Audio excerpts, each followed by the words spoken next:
first July payment is due if the contract is repudiated. If they say that we're not going to make good on our obligation. If they said that we're not going to make good on our obligation to repay on this, we'd have a repudiation of the contract. It would immediately be in default at that point, and then we could commence the actions. She was in the process of asking for an extension for that first payment. So That was before. that was before When they were here at the meeting. Yeah. I mean, which at this point is the only evidence that we have, and that's evidence of an intent to repay it. Now, whether this action changes that or not, I mean, I would assume that it does, but we haven't had that statement. We're not going to make good on our loan. Scott, is it just a verbal statement, or is it something in writing? Well, it can be a verbal statement. And you know, perhaps there is still some intent, because as I understand, there's still a fair amount of inventory left, you know, which we're secured by. And so if she intends to take possession of that inventory from Wet Real Estate and sell it, she's got another store.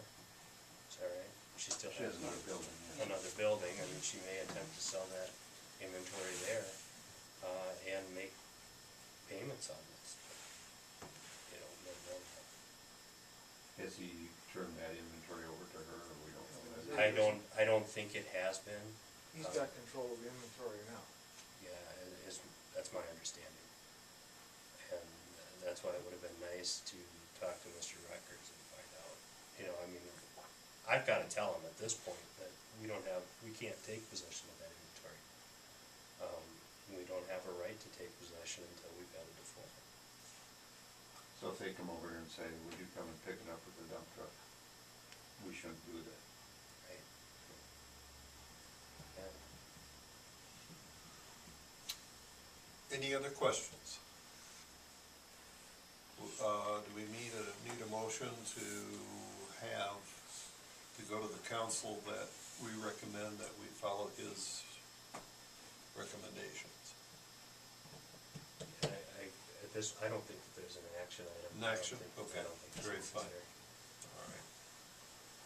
I wonder if it still wouldn't be good for, if this body is the one responsible for administration of all of those loans, if it wouldn't still be good for the Rushford EDA to send a letter to all of the loan holders, just encouraging them to, you know, if they have problems, you know, come and visit, see Joyce, see Wendy, get this thing, you know, let's be proactive with it rather than waiting and finding out too late that they're, you know, that they're in default. If there's things that we can do, we should be doing our best to help them, I think. And if it's a simple letter, just stating that, not getting into any specifics, but a generic language that says, you know,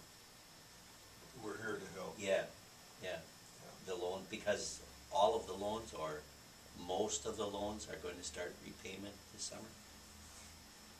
1As are starting this year, and then Category 1s will start in 2011. Okay. So I guess it just seems to me that we should be proactive and get some communication out there, so that maybe it would help to quell the rumor mill a little bit too. We have some loans that we are meeting with on a 3-month basis, you know. There's some, I don't know whether you'd want to put into the letter that if they would like to sit with us or with the committee, the group,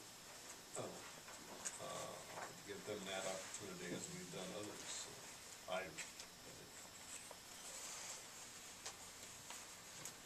Yeah. I think we also need to send a signal that when these things happen, you know, it's not a pretty thing, that you are still liable for your parts, you know.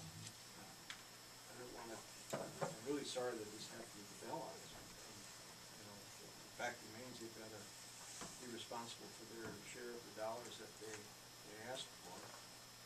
But we, you know, being this is the first one that's kind of set some precedent for this body too, on whether it's easy to do this or if it's going to be hard to do this. If it's too easy for Maryland to get out of this thing, it's going to be a flood there. Gee, I wasn't bad. Because I'm not willing to pay back either, because business isn't that great. And I don't mean to make an example of her either, but we need to know that we have some rules here that we're gonna follow, and we're gonna follow to the letter. Scott, we don't know then, we haven't determined or been able to determine the size of her obligation that triggered the event with, between her and Lee. We did, like I said, get an accounting from Witt Real Estate.